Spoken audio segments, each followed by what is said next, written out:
Okay, so I'm here with Mr. Denis Frimpong. It's been quite a while since we've had a chat. I've had many chats with him. If you'll ever have followed myself or himself, that you would have seen someone I love to have on, someone who is very entertaining in and outside the cage. Thank you very much for joining me.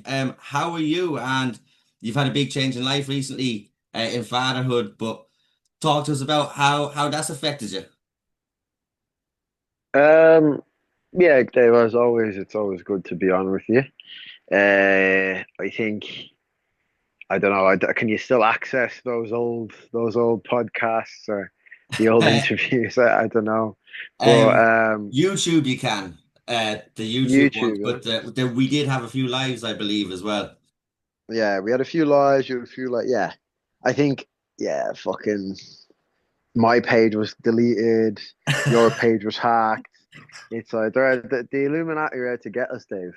The lizard people are not our fans, but it is what it is. And yeah, fatherhood has been good. Obviously, jumping on this interview on its own was a task.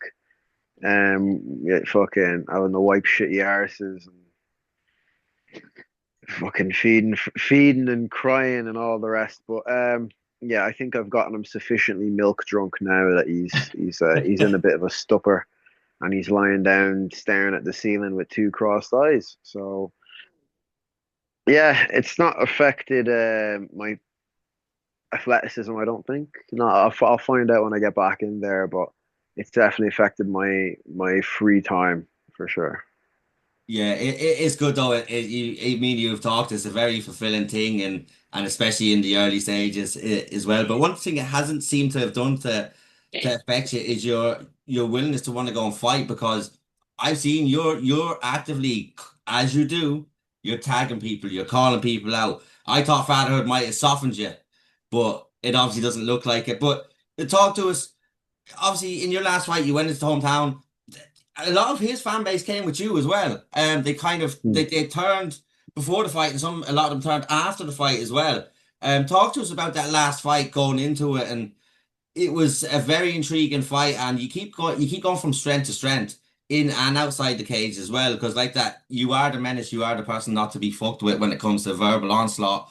Talk to us about that last match because it was a very impressive performance, and it just seems so kind of big. It seems like it's a milestone to push it onto somewhere else. I mean, listen, the numbers don't lie. The views on that fight absolutely blew most Octagon fights out of the water. Other than, the big title fights, the ones involving Vamola and like Muradov and the big names with the big following, 500K followers and all this kind of stuff. Other than those fights, it's gotten, fight between me and Topala has gotten much more viewing than most other fights. It was on the co-main on the Munich card. Don't know what else I can say really. I finished a guy who's never been finished. His only loss was a decision against Nafuka, in which you could argue that did Nafuka win on damage because he just sort of held him, and actually Aryan landed more significant strikes. So yeah, it was good. It was a good feeling to finish a guy like that, especially after he had been saying how I'm not a finisher. So for him to be the first guy in a little while that I finished was extra satisfying. For me to leave him on a hospital stretcher and needing to be emergency evacuated out of the venue and taken to hospital for emergency treatment was extra satisfying. Um, yeah, like I'm as you said, I'm looking to stay active. I've always been looking to stay active. And now all of a sudden these guys that were avoiding me last year want a piece of me. So we have a similar situation to what happened at amateur, where no one wanted to fight me for the longest time. And then as soon as I got a bit of hype and a bit of momentum, everyone wanted to fight me. But by then it was too late. So I think we're going to have a similar situation now. You're going to see a string of finishes, and wherever that leads me from that point, then we'll see.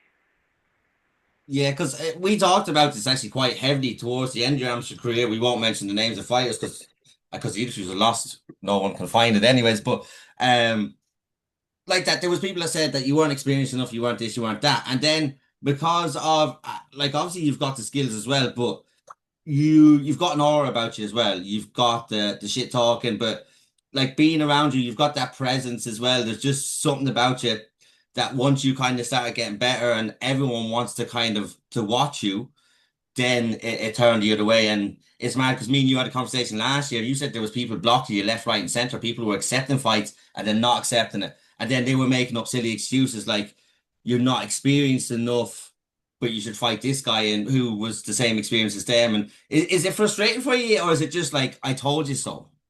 It is an I told you so. I know the level I'm at, and I'm far, far ahead of all these guys. I have been far, far ahead of all these guys.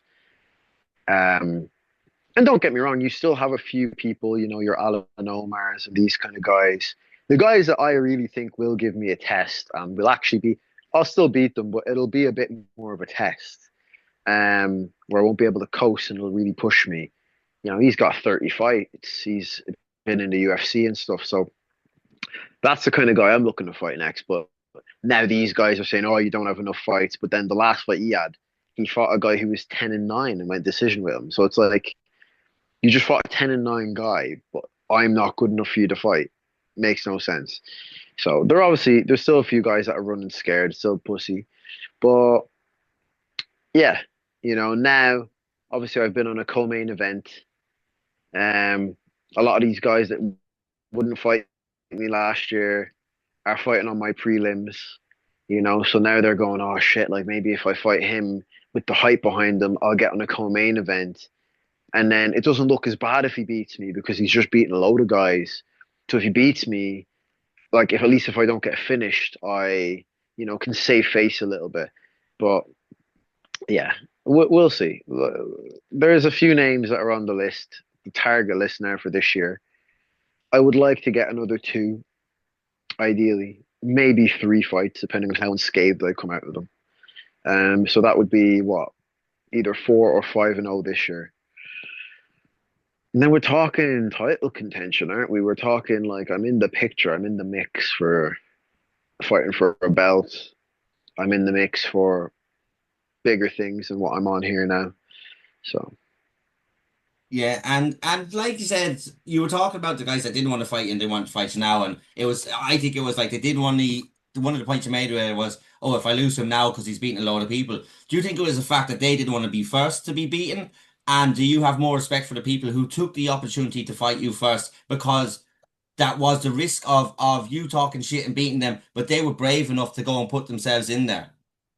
100%. Like, listen, the likes of a Jan Saraki is an absolute warrior because all these guys who had like, their 8, 6, 7, 8 fights in their career that were like, you don't have enough experience, you haven't got enough fights. That guy had 30 fights and he fought me and he lost, and he'd beaten some of the guys that wouldn't fight me. He'd beaten guys that had beaten guys that do you know what I mean? So the guy with 30 fights that was formerly ranked in Oktagon was willing to fight me when I was 0-2. Yeah, 0-2 on paper. And lost, I coasted through him. Then people obviously said, oh, fuck, I'm really not willing to risk it now because I know how good he is. He's 1-2. Then, slowly I'm building the record. I'm beating people. I'm beating people. Obviously, as I say, big respect to the guys who did fight me, like your Callum Mullins, like your Sirakis, you know. Um, and yeah, obviously, some things got fixed on my record. Um, and now I've got a somewhat decent record, I suppose. And I'm on a win streak. And now people want to fight me because they just fought on my prelims. They just fought on the free YouTube. YouTube prelims, you know what I mean? And I fought in the co-main event. So now they're like, oh, I want some of that shine. Maybe if I beat him, because look, at the end of the day, a fight's a fight. Everyone's got a puncher's chance. So now they're willing to take that gamble. They're willing to go, okay, I might get beaten by him, but I might land that lucky punch and I might be the guy to shut him up. And, when all these other guys, because then, like, you think about it, yeah, let's say I'm gonna name one of the guys because he's a pussy, right? Peter Gabal wouldn't fight me for the longest time, avoided me like the plague, um, just fought on my prelims, got dropped. Man, he came back, had a nice win, because he got dropped and then he came back and managed to pull out of the bag. But against a caliber fighter that, to be honest, isn't anywhere near me. Um, saw me beat Topolai, finished him on the co-main event, and now he's thinking, well, if I beat Dennis, then it's like I've beaten Topolai, I've beaten Robin Frank, I've beaten Callum Mullen, and I've beaten Saraki without having to fight them. Does that make sense? Yeah, Like, because then it's like I beat the guy who beat the guy. Does that make yeah, sense? Um, and like I said, everyone has a puncher's chance. They could pull a guy off the street, and he could have a puncher's chance if he's anyway athletic. Do you know what I mean? He'd throw a bomb and maybe catch me, but how many people now have failed to do that? So yeah. And like that, you're quite elusive. That you're hard to hit, anyways. And because we had talked about the record before, the record should have been greater than it was. And I actually went in and had a look at it before here, and I said there's something different here, but I think there still is one. But we won't get into it. I don't know who the commissions are, who decides this stuff. But you're going in the direction, and like you said. I just had an interview there with a promoter and I was talking to him about like being able to sell and sometimes, and I'm not saying this about you, but like Joe, some fighters they might have the skills but they don't have the social media and you've got both, you know the sort of way. So you were talking about views and stuff like that. The risk for these guys now equals to the reward, whereas it didn't before. Whereas now you can see, I think you put it up, it was your fight so had more views than the main event of your show and the original matchup together, I believe. yeah, yeah, yeah. So yeah, like I think it hit over 175K views on YouTube. That's a lot of people, you know. I've seen my fight with Topolai. Um, Obviously, I'm getting a bit big in the German market.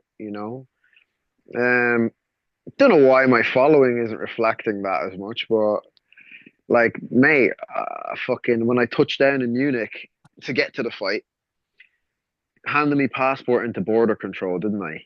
And he's looked at me passport, looked at me, obviously Irish passport. So I went straight through the EU section while the rest of the boys had to go through the non EU Brexit section. Um, Was there and big queues? yeah, yeah, of course. And then the border control police officer looks at me and he goes, hands me passport back and goes, "Good luck on your fight, brother." So he knew who I was. Yeah. So I think the German fan base are a little bit behind me now. They're starting to understand the levels that I'm bringing. Obviously, I don't go for fucking take people down and hold them on the ground. I'm coming to try and knock you out. I'm coming, even if I don't knock you out, I'm throwing fucking spinning kicks. I'm throwing spinning back fists. I'm exciting. I'm throwing like wow moments. You know what I mean? And, you throw enough of them and eventually some of them are going to stick. So, and like you said, I build the fight up. I sell the fight. So now people are starting to be willing to take that gamble. Peter Gabal is taking that gamble. He is going to be eliminated, like the rest of them, if he decides to accept this fight. I'm still waiting on him to accept the fight. He says he's going to accept, but I'll believe it when I see a contract in my inbox and I've signed a contract and then we have a date. But yeah, and then obviously you've got like the likes of Jakub Banek and all these other idiots talking now, starting to get into verbal with me. Now they wanna chat shit. Now they wanna fucking they all want to copy and paste my recipe now. Now they want to start doing the shit talk, the memes. Everyone's doing it now. Where a year ago, 2 years ago, everyone was saying, no, we have to be respectful, humble warriors. We do not do this clown stuff. But now that you see that it works, now you're trying to copy the recipe. Now you're trying to do the clown stuff. Um, what else can I say? Like, I don't know.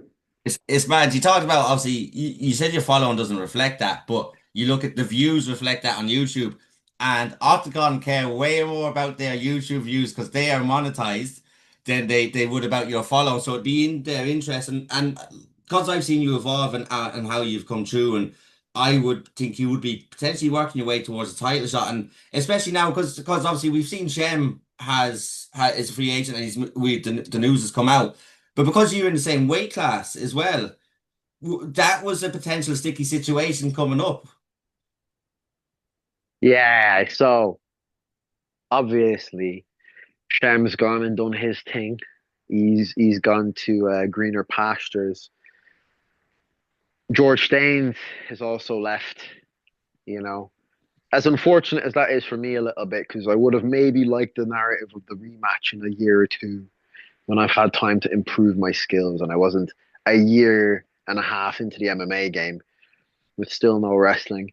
Um, they've both gone. They were, obviously I wouldn't have fought Shem anyway, but George was like the hard fight, wasn't he? Now it's looking like even Keita's probably gone. It's looking like Ronald Paradise has gone up to welterweight. So you're talking about, in my opinion, the four hardest fights. Obviously, three, not including Shem, because I wouldn't have fought him. But the three hardest fights in the lightweight division that have now moved out. So yes, I think the win streak I'm on leaves the Octagon lightweight division wide open for me now to take a run at it, take that title. Who's the toughest fight in the top 10 right now? Eskiev, maybe? Maybe. He's short, stocky, a boxer, suits my style. Yeah, I think a run to the title and then the eventual belt wrapped around my waist is the only inevitability that exists by the middle to the end of next year. Should Octagon allow me to continue to be active? Um, Once I have that belt, people will probably still make excuses as to why I shouldn't have the belt. Oh, you only got the belt because Kate is gone. Ah, you only, you've won decisions and et cetera, et cetera. I don't really care. All I want is a world title around my waist. I said this to you when I was an amateur. My dream, especially now that my son is alive, is I want a world title in my trophy cabinet at home. Professional world title in a big organization that's going to sit in my trophy cabinet. No one can ever take that away from me then. Whatever happens past that point is, down to God. But a world title around my waist in my trophy cabinet. So my son can look at me and say, oh, my dad was an MMA world champion. Um, Obviously, with the title comes out everything else. With the title comes the money, the sponsors, the contracts, the rest of it, which will help me obviously give him a better life than I had. But the main thing is a world title. So I'm on the verge. I imagine once Ronnie, Pardasier, Keita, Shem get removed from the rankings, which they inevitably will, um, I'm a win, maybe a win away from entering those rankings. And I'm a couple of ranked wins away from fighting for the belts, I believe. Yeah, I think so too, and I think like that your skills have matched it. Like I said, people who criticize say you got decisions, but you're always exciting. There was a couple of heel or kicks she'd flicked, and they just missed the face. And I've seen Damien McGuigan, for example. I've seen him show that heel kick that he hit Matthew Field with 20 times over 10 fights, but it landed that one time and it looked spectacular. And that's all it is drilling. And like that, you got the finish in the last one. You talk the talk and you walk the walk. But like there was at one stage, it seems like you talked about Octagon keeping you active. At one stage it went quite stale. There was a long period without it, but it seems to have improved kind of since you've come back to the scene. So would you be confident then? Because I'd be quite confident that they will give you the push in that direction because of your skills and the position you've put yourself in with and business sense for them as well, the views and stuff like that as well. So you've got the skills and the marketability to be pushed that way. I 100% agree. And not only that, I also feel like no matter where I fight, obviously they're not doing Ireland yet. The plan is get the belts and drag them to Ireland by force, by hell or high water. Three out of the belts will be held by Irishmen at that point. But yeah, the plan is keep winning, um, keep showing them. I can only keep winning if I keep getting fights. And to be fair, they have kept me active now. They are looking to give me at least one more fight this year. As I said, once I smoke that guy, potentially two, um, maybe even a third. We'll see. If the right fights, if everything lines up correctly, it should be 5 fights this year. Um, and at that point, like yeah, like you said, I'm showing exciting stuff. I'm getting the views in for them, pay-per-views, all of that. Not even fighting on my own soil. But no matter where I fight, they can market me as the bad guy. They can market me as the villain. They can market me as the incoming invader, as it were. And I think they understand that even if my opponent's going to sell 300 tickets on a normal day, when they're fighting me, they're going to sell 600 tickets.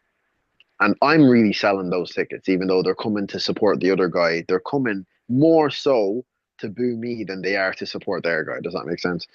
Yeah. Um, so yeah, I can't see why they wouldn't want to keep me active. It makes sense. They're a business. They're trying to do business. We'll keep doing good business together, and I'll keep winning, and they'll keep making money off me. Yeah, no, 100%. And then obviously, like you've worked your way to this position, and you said something a minute ago, and I want to just touch on for a second. You talked about obviously the world title for an MMA organization, and you said now that your son's born, and obviously in the position you've worked yourself in, it's kind of like you're on the combination of things. Do you believe in like these things have come together at this moment, and is that what makes it like? Does it make it feel more real now that he's born? That you're like I'm on the cusp of if I potentially do what I need to do, this is going to become a reality within potentially the next year or two. I knew that I was destined to become a world champion in 2021 when I fought Rory Gervin in Belfast at the Fela Festival in my amateur debut. Fought a guy with three amateur fights, a lot more experience than me, and I absolutely fucked him up. And I knew at that point that I was destined to be a world champion no matter what. And obviously, I've gone strength to strength since then. I've switched gyms a couple of times, found me home. Everything's taken, everything on the way through the course of this has just been destiny, I think. And the fact that I've landed with my feet here in Oktagon rather than maybe another organization, it's given me the opportunity to build myself and get to this position where I am on the verge, maybe three, 4 fights away from a title fight. And I can knock those 3, 4 fights out easy within a year. Within a 12-month period, I can knock 3, 4 fights out, no problem. Um, and listen, after this, obviously, I just had the baby, so I'm a bit out of shape now. Not out of shape, but I'm a bit heavy, we'll say. Yeah, but Yeah. I've still been training. I've just been eating a lot and eating a lot of hospital food and stuff like that. So after this point, I am staying ready for any dropouts, any pullouts. In between my fights, I will be ready to jump in on a week or two's notice because I know there's a particular man that is a Slovak legend of MMA, and I'd love to fight him, but I know he won't fight me on a full camp, because he has no reason to. That's Ivan Butchinger. Yes. He won't fight me on a full camp. He won't fight like I said, he has over like 50 fights. He's not gonna like accept a fight against me.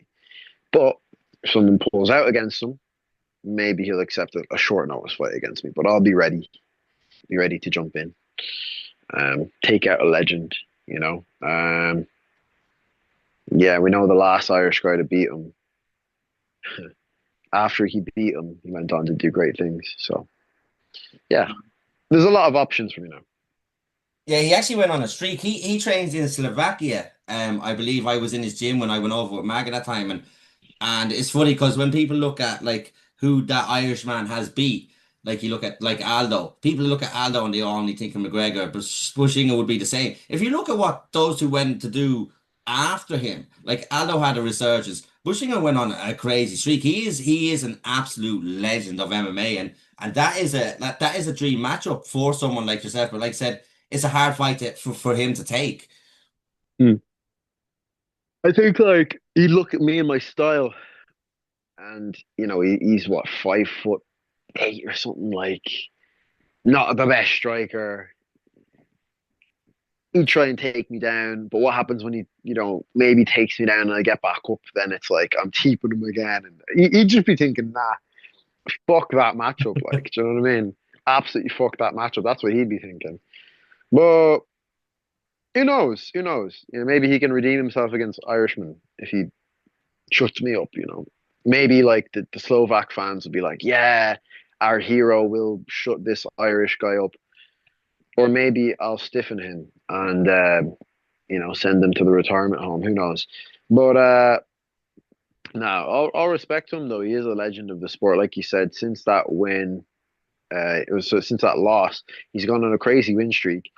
He's got like 50 fights, like I said, and I think only like 6 or 7 losses. Like I'm pretty sure he's got like 45 wins or 46 wins or something nuts like that.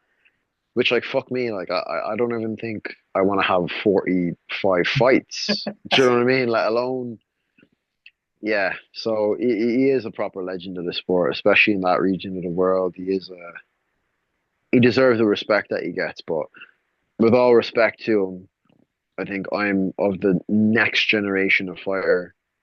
Um, I think that our training methods are better, our S&C methods are better, our nutrition's better.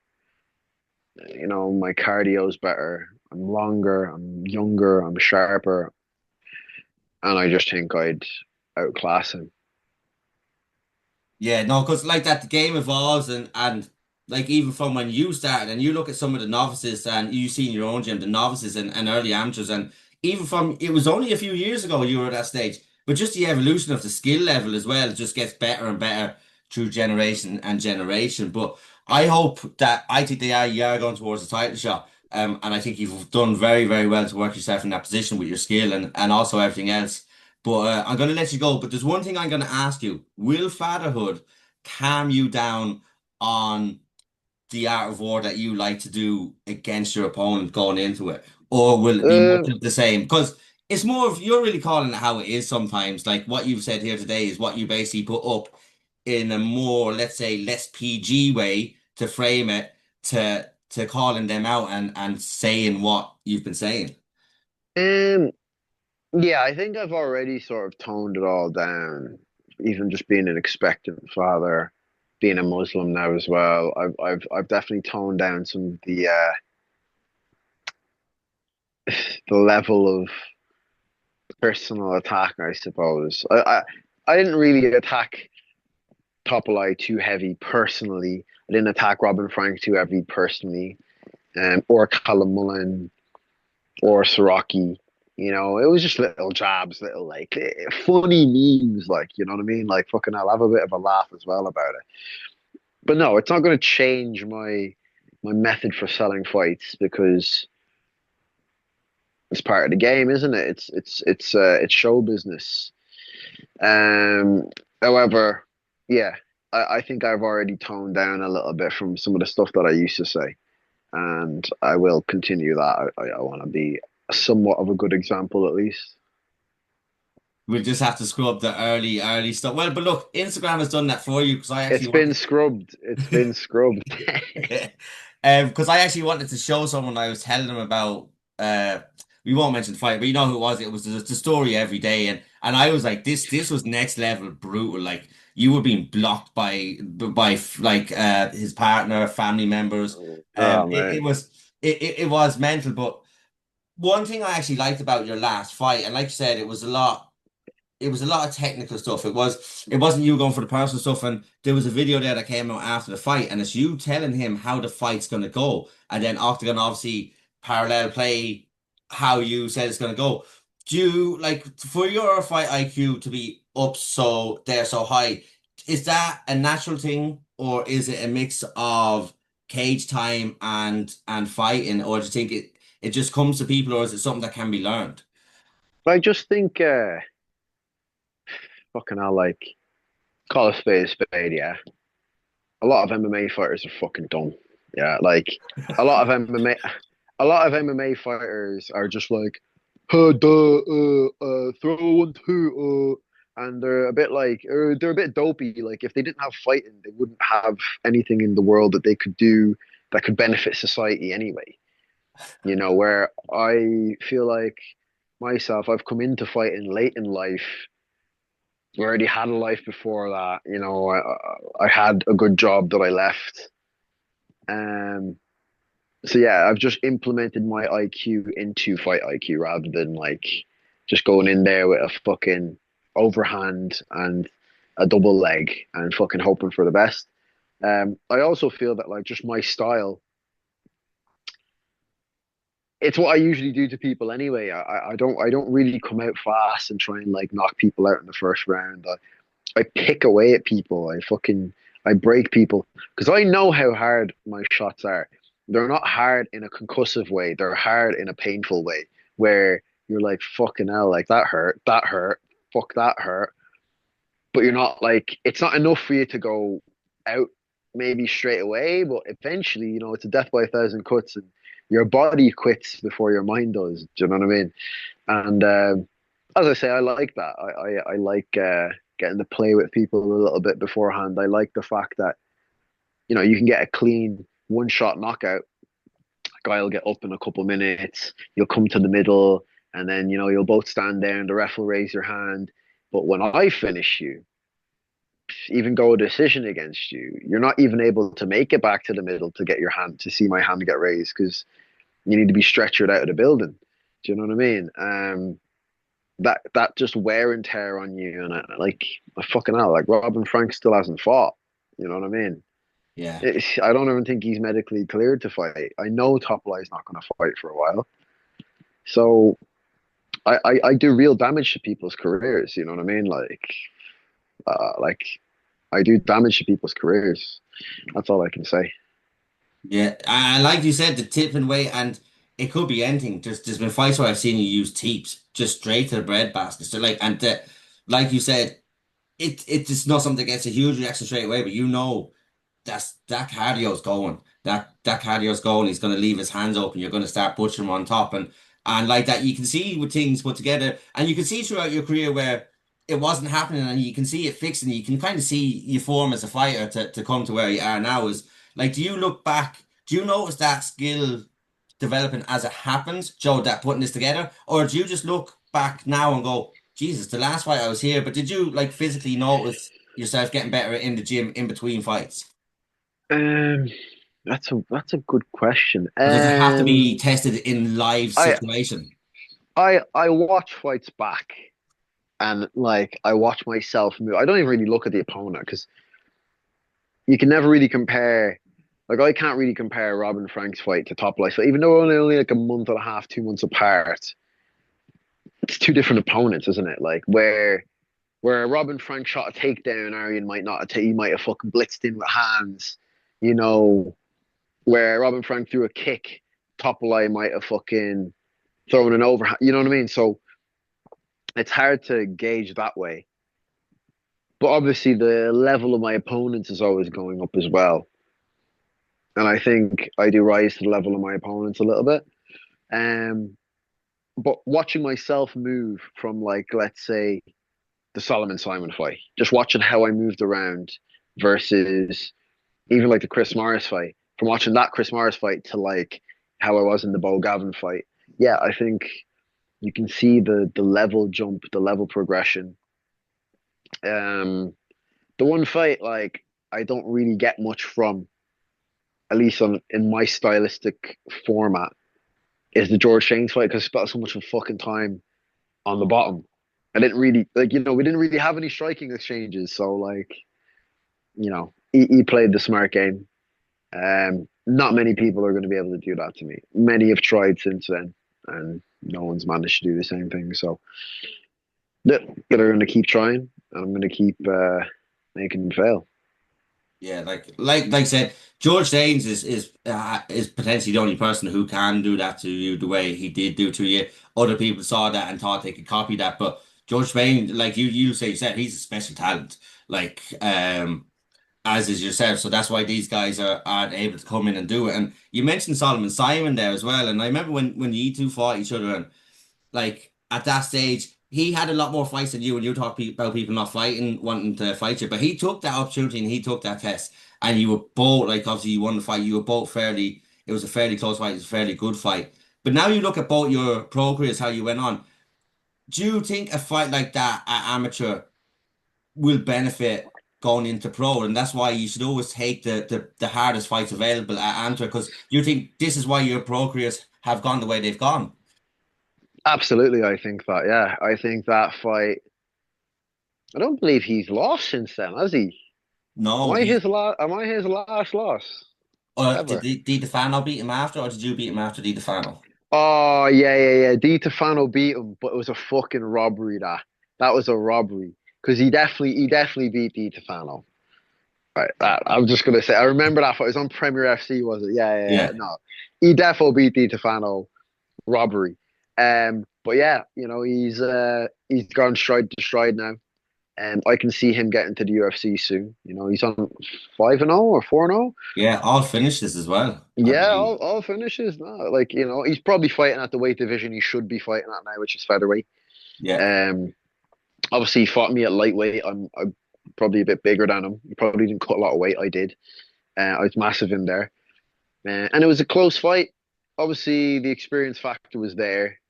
He had a lot more experience than me. He had like 14 fights or something like that at that stage, 8-6, and I was like 3-2, and all in like the space of like probably 6 months that I've been doing MMA. But yeah, it was a good fight. I learned a lot from it anyway. I grew a lot from it. I know he grew a lot from it, and yeah, like we're both on our own trajectories now. Fucking went different ways. We still chat on that. I support his career. I know he supports my career, and yeah, like we're both on the same mission at the end of the day. Like we're both on the same, hoping to be on the same path, even if like our paths don't cross again. We're on our own paths to the same destination, if that makes sense. Yeah, no, 100%. And like I said, I was there for that fight, and how both your careers have gone. And I think those are the fights that stand out and make the difference. He took that risk, like, because other people wouldn't fight you. You took that risk of going up against a more experienced guy, and it benefited you both. But I got to let you go. Is there anything you want to say before you go? Thank you very much for joining me. It's been an absolute pleasure.